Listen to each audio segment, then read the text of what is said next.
right, give it some space and I'll get started. Hey guys, and welcome to another episode of Woke by Accident podcast. It is a weekly chat about socially conscious topics impacting the culture. Today, we have a special guest, Larry Penton, CEO of Penton Pending Consulting Solutions, LLC, who is originally from my hometown, St. Louis, and we're glad to have him. Welcome to the show, Larry. Thank you so much. Go Cardinals. Yeah, actually Tacoma win, so that was actually great. Right. I had my Cardinals gear on and everything, so yeah, that worked out. We're glad to have Larry on the show today. You guys know here at Woke by Accident, we enjoy working with other content creators and entrepreneurs. I did want Larry to share a bit about his background, and then we will get into the topics. All right. Well, I'm Larry Penton. Most people call me LP.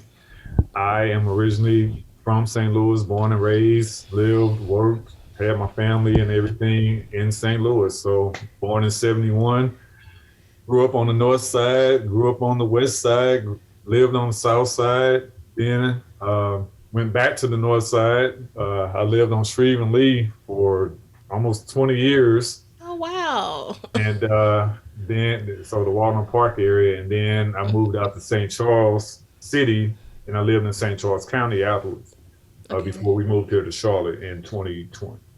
So, but let's see, I am 51 now. It was myself, my mom. I grew up in a single parent household. I am the second of five of my dad's children. He had 5 children. All of us have the same dad, not the same mom. That was a little bit of a challenge growing up without him, but peace and blessings be upon his soul because he's no longer with us. He died in 2000. I had to get past that. As a kid, I was really upset about not having him in my world. And, I grew up in an environment with a lot of love. Yeah. In spite of some of the challenges that I had as a kid. And some of those involved bullying because I had a real bad infection in my nose when I was 2. And it destroyed a lot of my nasal passages, and it left me with some scarring. So I had to get over that and become the person that you see today.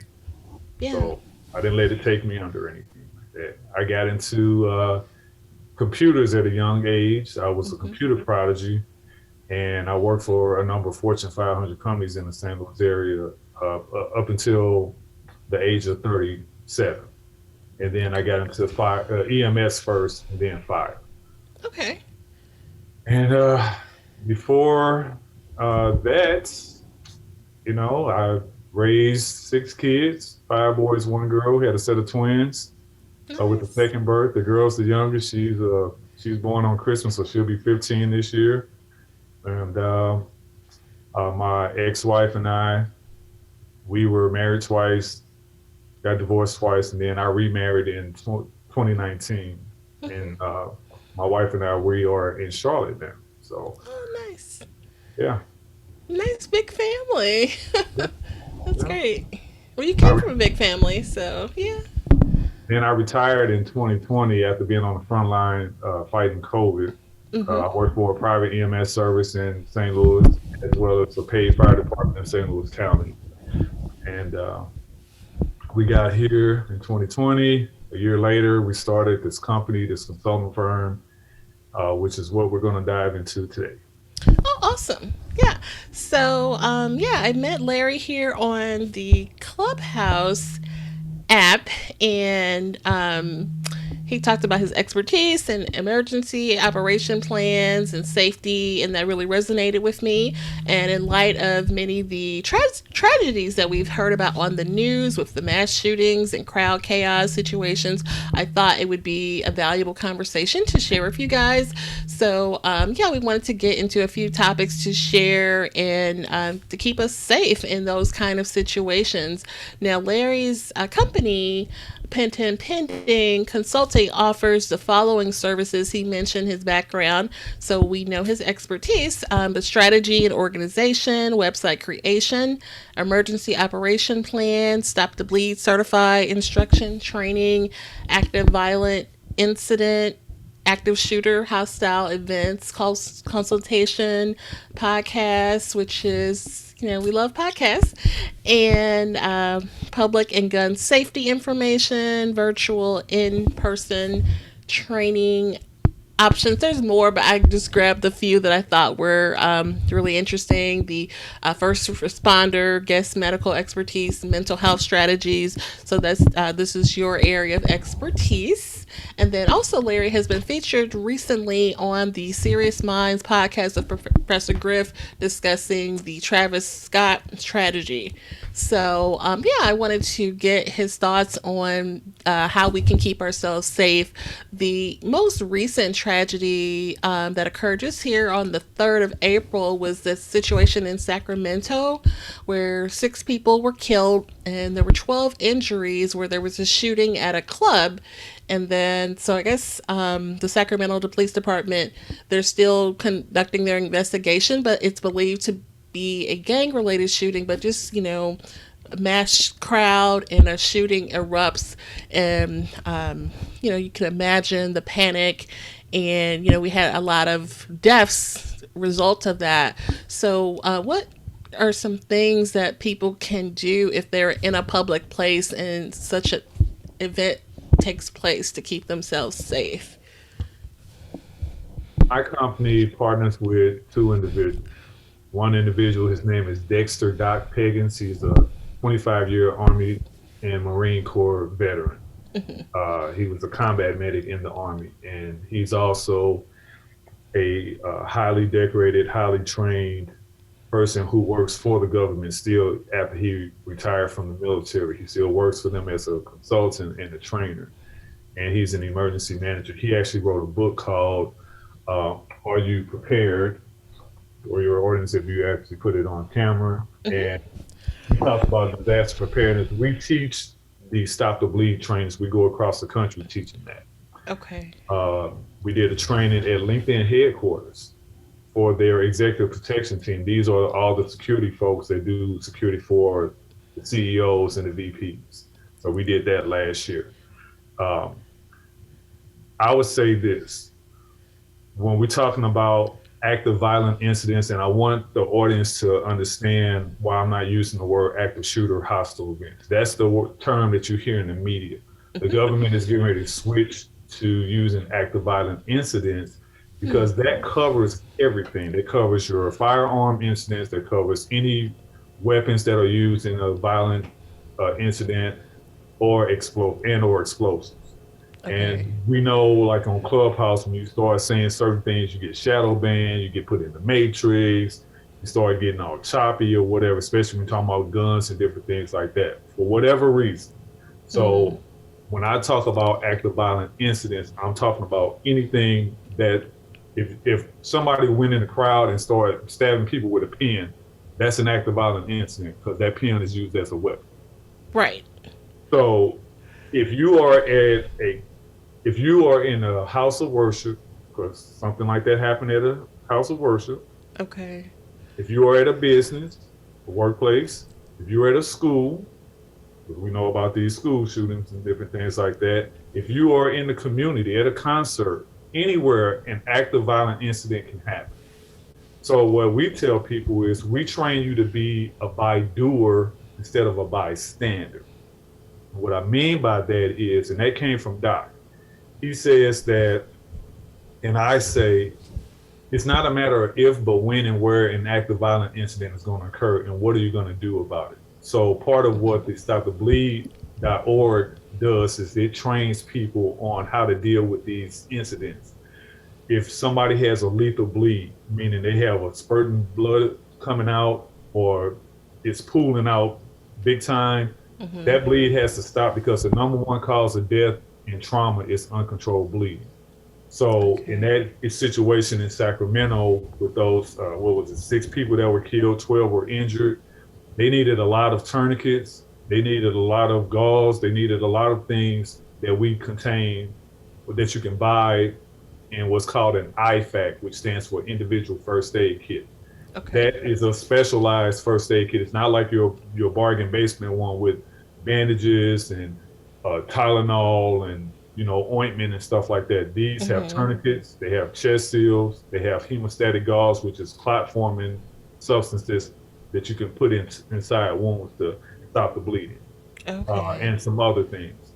And so when I think about that situation in Sacramento, here's what I would say to the audience: if you were there and you started seeing people getting hurt, whether it was with gunfire or what have you, the concept that we teach is called run, hide, fight. You want to Okay. run away from the situation, or the technical term that we use is get off the X. Wherever that firearm is pointed, you don't want to be where that bullet is going to be terminated. Okay. So you want to run away from the danger. You want to get off that X. Um, Sometimes people will go with the crowd. That may not be the best decision because you might be running into where that shooter is. Right. Um, the next thing, if you can't run, you want to hide. And there's two things that you want to think about when it comes to hiding: cover and or concealment. Cover shields, concealment hides. Okay. Think about standing behind a sheet. You're concealed, but a bullet can still go through that sheet and get you and hurt Mm-hmm. you. Cover is getting behind something that's solid, a desk, a wall. If you were out in the open like they were, you want to get behind like a car. You don't want to get behind the trunk end of the car or where the doors are. You want to get behind the engine block because that engine block can deflect those bullets. It's better. Mm. The Okay. bullets will go through the doors and they'll go through the trunk area because those are empty. So Right. you want to so remember: cover, shields, concealment, hides. If you can't do any of those things, then you have to get in a position to fight.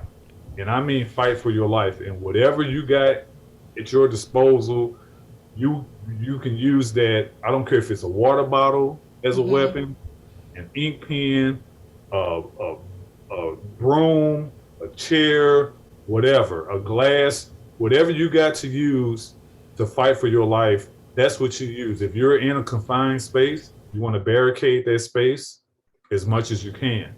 So these are things that we talk about, along with talking about the importance of learning first aid, learning CPR, learning how to stop the bleed, because you may be that immediate responder before EMS shows up. And remember, EMS is not going to come on the scene until that scene is secured, until law enforcement, and they'll have probably a SWAT medic, which is a tactically trained paramedic with them. That tactical medic is there for the cops in that Right. SWAT unit.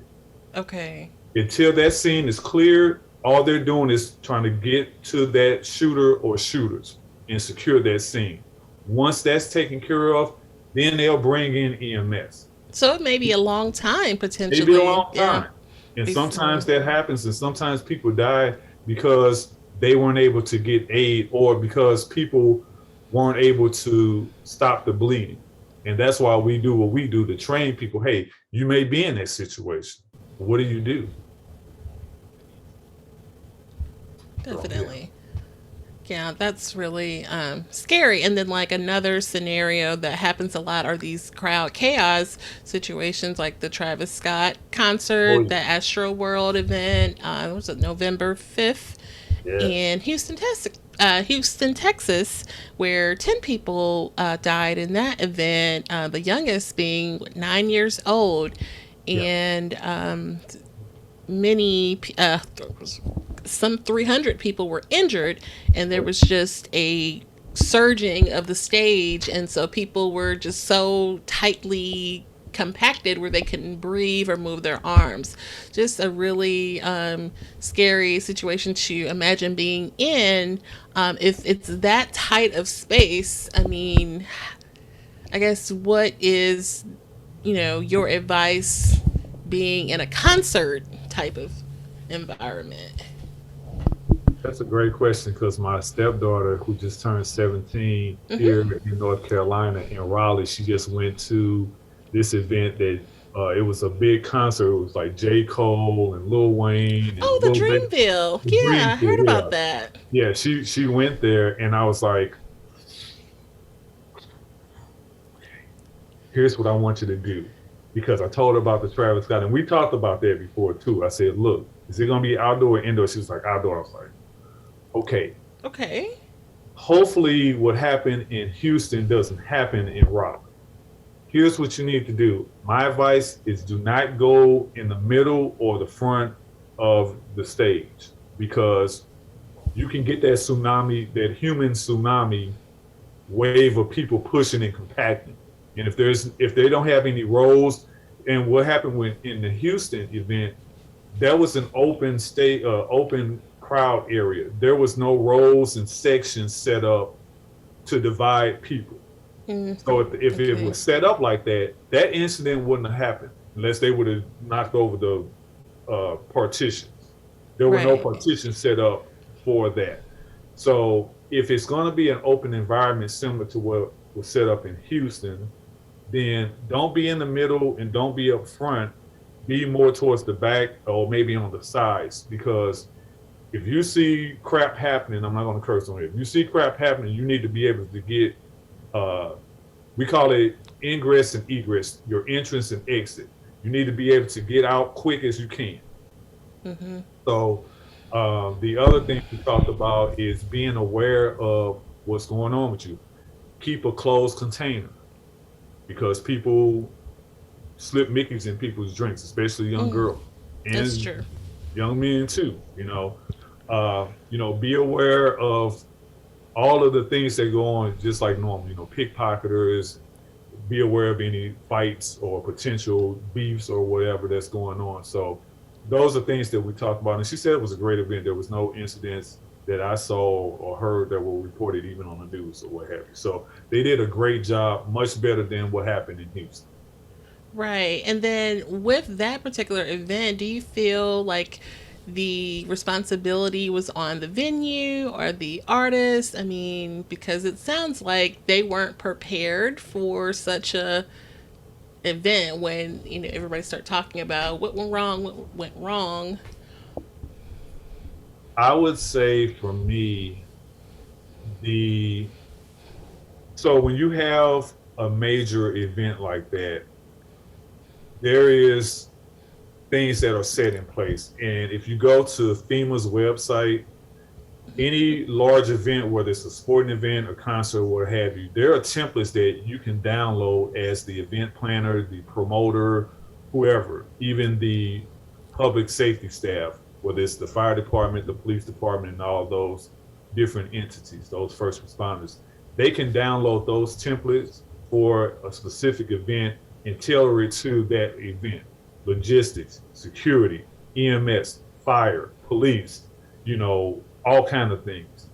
And when you formulate, and this is what we call an emergency operations plan, you Mm-hmm. prepare for the worst, you hope for the best. Plain and simple. I don't care how big the event is, whether it's one person or a million people. You always plan for the worst, and you hope for the best. Um, in that situation, I would say that it was just poor planning in Mm-hmm. terms of having a venue like that without those partitions set up to where you can get to people. Because if you got a crowd like that and people are getting crushed, it's called traumatic asphyxiation. Mm-hmm. I was at a concert years ago in St. Louis. Remember the check? Well, I don't know how old you are. I'm 51. So it used to be the Checker Dome I before heard it about it. was right next door to Forest Park Community College. Famous Okay. Community College, Forest Park. So there was a concert. It was LL Cool J, Run DMC, and Houdini. Oh, wow. And the doors open. The gates were supposed to open at 8 p.m. Well, 8 p.m. comes, 8:05 comes, 8:10 comes, and they don't open the door. So this mad human tsunami started doing the same thing. They started pushing. Mm. broke through the gate. Everybody kind of collapsed like dominoes, and there were a bunch of people. There were like hundreds of people that were trapped. I was trapped, and my friend was trapped under this wave of people. And Oh so we wow. finally got out. But once you got into the Checker Dome, you had floor. You could stand on the floor, or you can be in the seats. And so we were on the floor. Same thing happened. People started crushing. It was so compacted that I could literally lift my legs up in the air and be. I was basically suspended in the air, Oh surrounded wow. by people or what have you. So with that being said, if you don't have those partitions set up to where you can get people in and out without that compartmentalization of folks, Mm-hmm. then that's why they start crowd surfing people out. But I mean, at that point, either the damage is done or it might be too late. So those are Right. things that we talk about when we're talking about planning for the worst, hoping for the best. It was everybody could take responsibility. The artists, I mean, they don't really have that responsibility. And you saw him on stage telling, "Hey, can you back up? Raise your hand if you need help," and different Mm. things like that. Mm-hmm. I Right. think he did the best he could, but if you're part of that promotion team or whatever, that's why he's going to get sued. You know what I Exactly. mean? Like, Yeah. if you're part of the promotion team, then you're going to bear some responsibility to that. But I just think that if they would have set it up better with partitions, that would have probably minimized and maybe eliminated what could happen. And the other thing I would say before we go to the next question is they didn't have enough trained responders because Okay. there was a nurse that was on. She had done an interview and she said she she ended up passing out a couple of times. They crowd surfed her out, and when she finally came to, security was doing CPR. They were doing it incorrect. She had to show them how. Some people she had to just say no, let me just do it or whatever. And so you got to have security. Everybody that works there, that security, I would say even the food staff or whatever should be at least CPR trained because Mm-hmm. all hands can help. That's true. That's true. Yeah, definitely. And it's so weird, like pre-print. Well, I guess even now, like the objective would be like to get as close as you could, even with the standing room, because you want to be as close to the artist as possible to get your picture, and But Now without now, those partitions set up, I mm-hmm, did a when I was in St. Louis. Every year on Halloween, the city museum they have a Halloween party mm-hmm, throughout the whole museum, and so man, they had a party on the fourth floor or a concert on the fourth floor, and it was like this big mosh pit. Um, I'm telling you, everybody was just crowded in, and the music was just blasting, and people were getting high because they were bringing drugs in. I oh had to wow, Narcan a bunch of folks, because they had OD'd. I mean, oh wow, yeah, the overall it was cool, but we did have a number. I think we probably had 10 emergencies total. wow. Nobody died, That's thankfully. yeah, you're right, But yeah, but that's scary. Yikes. So, I mean, is it a good idea to leave or plan to leave early for like a concert? I mean, most people want to stay to the very end, if the artist comes back for an encore, but should you plan to roll out before it's over? I mean, I know like when Beyonce came many years ago in St. Louis, my husband was like, look, we finna go.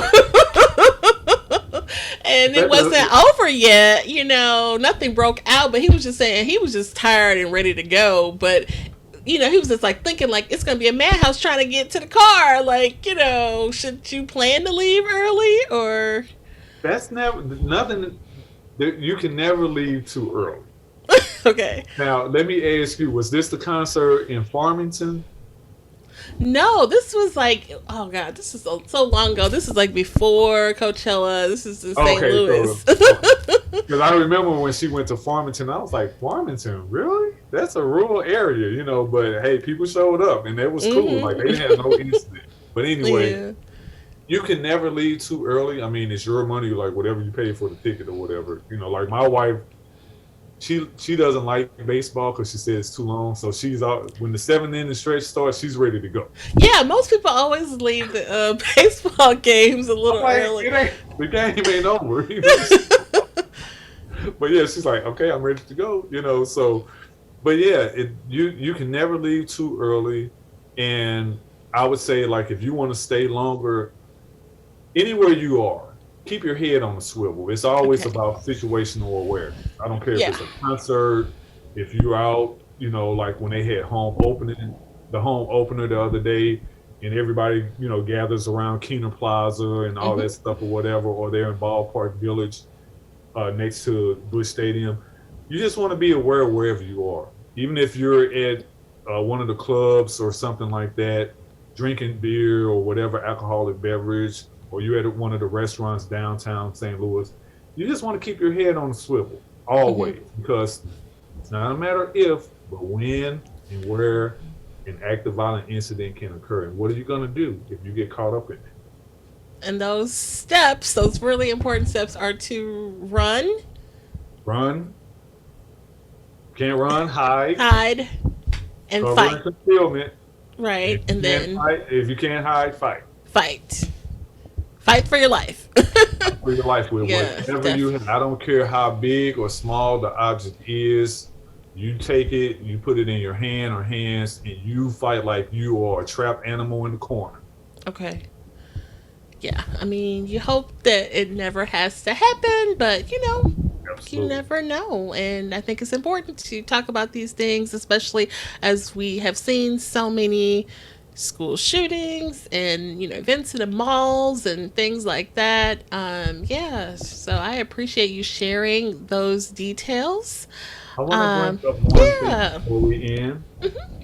This is very important and it's very near and dear to my heart. I'm even though I retired, my paramedic license is still active. Right? My license is in the state of Missouri. Um, since we're talking about active violent incidents and since we're talking about mass shootings in particular, I want to Hmm. talk to your audience and give everybody a bit of an education when it comes to public and gun safety. This is something that I take serious as cancer. This is literally life and death. Your audience can't see it, but I'm going to show you. This is a training gun that I have in my hand. It's all plastic. It's not a 3D model gun. There's no ammo in it, no moving parts or anything like that. When it comes to firearms specifically, but we can use all weapons. But I want to talk about firearms specifically because I know, especially coming from St. Louis, we know we keep getting the title of the murder capital of the U.S., even though per capita, we don't have the number of residents in the city like New York, LA, and Chicago. Yeah. So when it comes to firearms, there are 4 universal safety rules that everybody needs to know, whether you're a gun owner or not. But especially if you think that you want to start either purchasing or utilizing firearms, whether it's handguns, rifles, or what have you. The 4 universal rules, safety rules when it comes to firearms. And I learned this from Professor Griff because not only is he a hip hop icon Hmm. from Public Enemy, he also is a certified firearms instructor with the National Rifle Association and the U.S. Concealed Carry Association. He Oh, wow. travels across the country teaching, especially black and brown men and women, firearm safety training, education, and legal protection. Okay. He has an acronym that he came up with, and the acronym is TANK, like an army tank. Okay. TANK. Rule number 1, T. Treat all firearms as if they're loaded and perform a clearance check to make sure that there's no round in the chamber Mm. before you handle it, before you hand it off to somebody. That's T. So that's rule 1. A. Always know what your target is and what's beyond it, meaning what the backstop is. When a bullet comes out of this chamber, it's got to stop somewhere, and something's going to stop it. In St. Louis, on New Year's Eve, what happens? Everybody's shooting their guns off in the air. Those bullets go up with the same velocity as they come down with. Yes. They don't slow down or whatever. So that's one thing. But I'll give you a good example. There was a news story in LA where a young lady was killed in a shopping mall in a dressing room. I don't know if Hmm. you heard about this story. No. There was an assailant that came in the mall with a knife he was wielding. LAPD was called. They showed up. They confronted the assailant, fired 3 rounds at the guy. One of the rounds missed the guy, went through a wall. On the other side of that wall was a dressing room, and in that dressing room was a young lady who got hit by that round Oh and wow. was killed because that officer was not aware of that backstop. So you always got to know what your target is. If it's an assailant, what's behind that assailant? Is it a wall? Is it just air? Is it people? What's behind that? Because a bullet can go through a wall, but it may not penetrate through the other side, but it may Right. penetrate the other side. So that's A. N, and this is Mm. probably the most important. Never point your weapon at anything that you're not willing to destroy. Okay. Knife, gun, whatever it is. Never point your weapon at anything you're not willing to destroy. And K, keep your finger off the trigger and outside the trigger guard until you have acquired your target and are ready to shoot. Mm. If you don't know those 4 universal safety rules, the only thing you should be touching in terms of a firearm is one of these plastic trainers. Okay. Well, I'm gonna have to make this a visual episode just to get the fact. I appreciate you sharing that. Definitely, there's been so many, gun violent incidents. I'm thinking about. You probably heard about the was it 13 and 12-year-old kids in the downtown lofts. That was really tragic, and I heard that was even captured online. Like they went live with it or something like that. And this is like were they just playing around? I guess they said it was accidental, but I mean, we definitely need more gun safety education in the community. I get news reports every single day from across the country, and I got every news agency, media, and print from St. Louis that I'm always keeping my ear to the ground. Mm-hmm. I still got family there. That's my hometown and all this stuff. So I'm always being, the voice of the people, news, the Yeah, real yeah. STL news. Like I get news alerts and stories all the time, Facebook and Instagram and all that stuff. So I saw those stories. There was a toddler, and I got it up on my screen right now. Tyler fatally. This is in Philadelphia. This happened a couple of days ago on the 5th. Tyler fatally shoots 4-year-old sister at a Pennsylvania gas station. So Oh the Tyler wow. was sitting in the car with the 4-year-old sister by themselves while the adults were inside the gas station. There was a Mm-hmm. loaded firearm chambered round in the chamber. The Tyler picked up the gun and discharged the weapon, and it hit the 4-year-old sister and killed the 4-year-old sister. Oh Here's my wow. problem. Anywhere in the United States, a person can go to any police department or local sheriff's office and get a gun lock for free. Anywhere. St. Mm-hmm. Louis City PD, St. Louis County PD, St. Charles County PD, County Brown as we call St. Louis County or whatever. You can go to any police department, any sheriff's office, and they will give you a gun lock, almost like going to a fire department, your local fire department, and getting a smoke detector. They would Okay. rather give you that than get a 911 call and we have to show up for a dead kid. Nobody wants that because we're human too. When I would get calls about gunshot wounds or whatever, and I see somebody dead, I'm a human being. I got to go home. Hey, how was your day, dear? Oh, yeah, I had to do all this stuff with work and had to formulate these charts and all this stuff. And then my wife asked me, well, how was your day? And I'm sitting there like, I had to do CPR on this baby who got a gun and shot themselves or whatever. Yeah. So gun locks, whether it's a $10 gun, anywhere that sells firearms, pawn shop, Walmart, any gun place, big sporting goods, Mm-hmm. they sell gun locks. Whether it's a lock, whether it's I got a lock box that is electronic. They got biometrics in them, all that stuff or whatever. There's no excuse for any of these accidental discharges. Okay. But the police stations will give them to you for Pretty free. much for free. I mean, Okay. and you can Yeah. buy a cheap gun lock that is effective for like $10. Right. And That's just a basic one, like, but it works. yeah, and we need to put our guns somewhere safe where children cannot get into them, Yeah, yeah. because That broke my heart. it Those keeps were happening from the little babies all the way up to those were teenagers who you would think they would know a little bit better, but you know, they see something on TV, they want to, I don't know, act it out, or they were playing around, they thought they weren't going to pull the trigger, I fire, don't know. yeah. Firearms have to be stowed and they have to be stowed away properly. Hmm. My gun has that electronic safe. The ammo is not inside of it. I have the slide in the locked position. In the magazines, I have two magazines, um, and they're sitting side by side inside the gun safe. Okay. You know, it's too easy to store and stage your firearm. It's too easy to secure your firearm. It takes 10 seconds. Right. Yeah. It takes 10 seconds.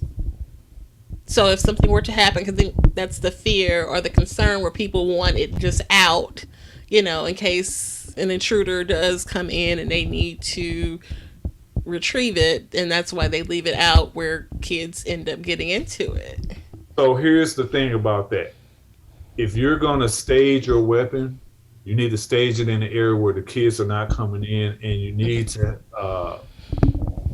like in my house, my gun is in my gun safe and it's sitting right on the nightstand.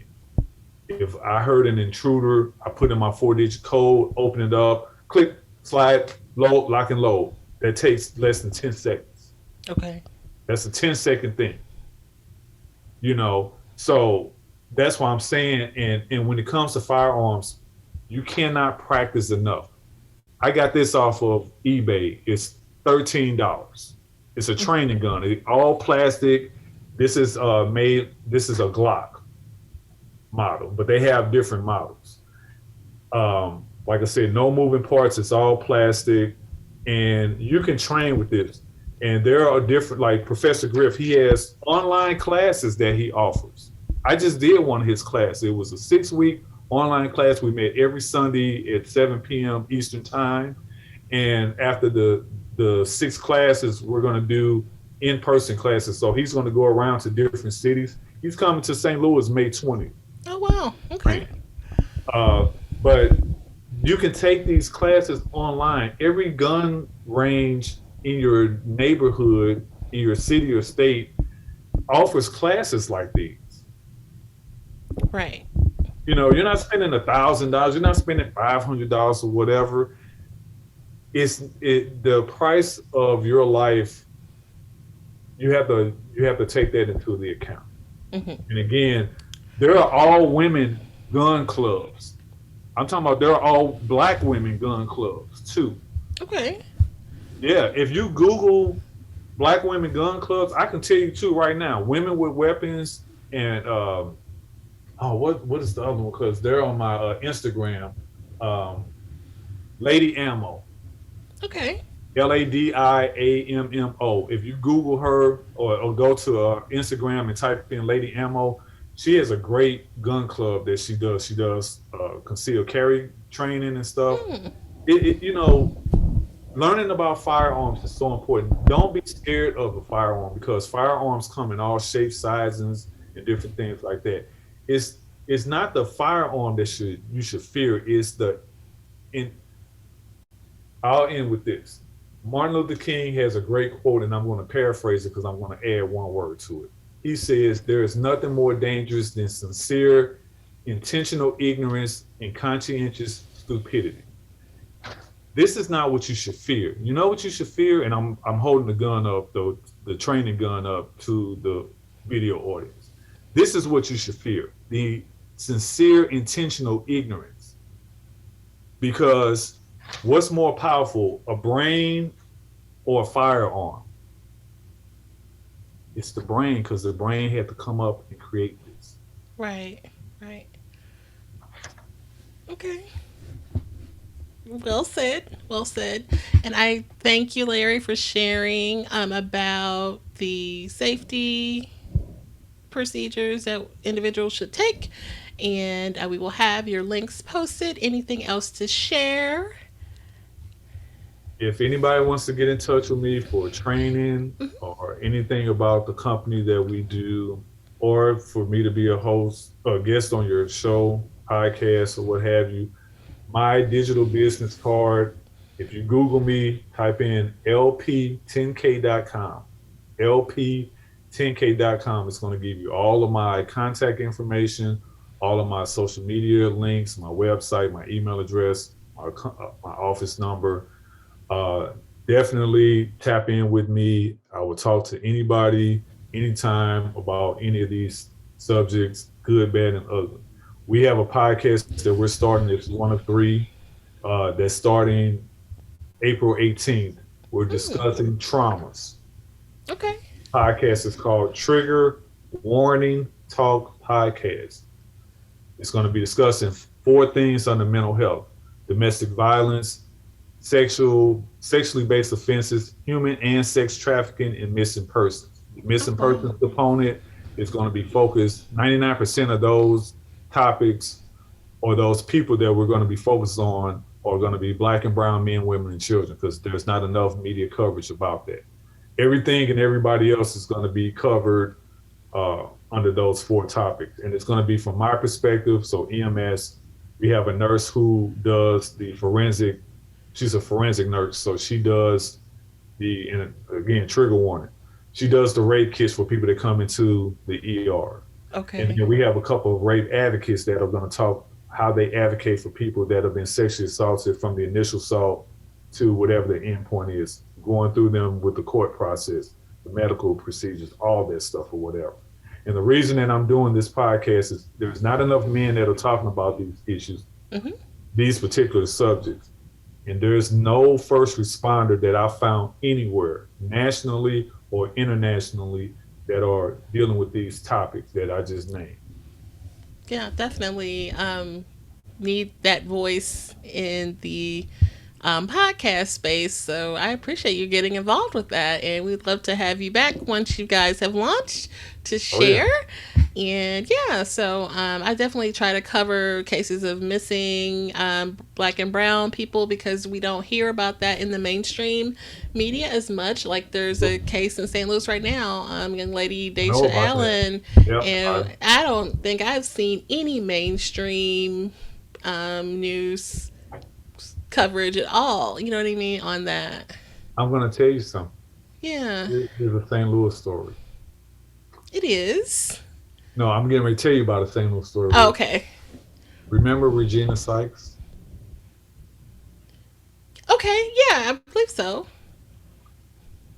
My wife is, she works virtually for a Fortune 100 company. However, she's a true crime detective, and she is really interested in missing persons. So she's going to deal with the missing person aspect Oh, of great. what we're doing. When Regina Sykes' mom was going on the media, asking for help, trying to find her daughter, my wife reached out to her. Now, we weren't married at the time, but my wife reached out to her because my wife, again, this is something that she's passionate about. This is not what she does full time. And so her mom was like, sure, I just want to find my daughter, good, bad, and ugly. Mm-hmm. So my wife, she has a network of people nationwide that she taps into. She found this company in Texas who does rescue and search and recovery. They got cadaver dogs and all those things. Mm-hmm. They actually flew from Texas, or I think they flew. They traveled from Texas to Missouri and went and looked for Regina Sykes. They found her. She was deceased though, but they found her when nobody else, no other law enforcement, no other volunteers, and nobody else could find her. Mm-hmm. This company found her, Yeah, and because they her did. mom was Monica or something. Is that right? Yeah, Monica Yeah, Sykes. I remember that because they did cover that on like I think the TV One series that kind of Yeah, does. So she did. Yeah, that was a really tragic and case gave her mom closure, for and sure. and my wife, she's like, I don't want all no notoriety. Like, don't pay. Like, there was no money exchanged about that. Mm-hmm. Like everybody did this stuff for free. And That's my wife was awesome. like, I just, this. I'm passionate about it or whatever. So, but nobody really knows about that. And I was like, we got to talk about these things because we're gonna Yes. start doing this stuff or whatever. So she's like, okay. So that's why I'm bringing it up now because before she was like, Yeah, that's amazing. Well, bless her heart. I love that. I love that. Um, yeah, we need that closure, and our stories need to be told and covered. So, I appreciate you for just, thank you so much. yeah, that's awesome. Anytime, I would love to do joint shows with you about any of these Yeah. subjects or anything. Just reach out to me and likewise. Okay, I will do that. Okay, well, we love, we appreciate Larry for stopping through, walk by accident, and we will have his information posted to share. And kudos to the podcast launching. That's exciting. Thank you. Yes, it is. And yeah, and you're For welcome. everything, Yeah, yeah, well, it, welcome here anytime. yeah, it'll be on StreamYard and it'll be on Anchor also. So Okay, great. So, and you said YouTube? yeah, they'll be on my YouTube channel. So these will be pre-recorded for the most part. So it'll be Mm-hmm. streamed audio, video, and then we'll be doing it via Anchor and maybe Clubhouse too. Okay, So great. Awesome. All right. Well, we'll definitely share. And we appreciate you so much. Thanks for listening, guys. thank you all and be safe. Remember, it's not a matter of if, but when and where an active violent incident may happen. Please get trained. Call your local fire departments. Call your local American Red Cross, Heart Hmm. Association, first aid, CPR, firearms training, all that stuff is very important. And with that, LP out. Right on. Thanks, guys.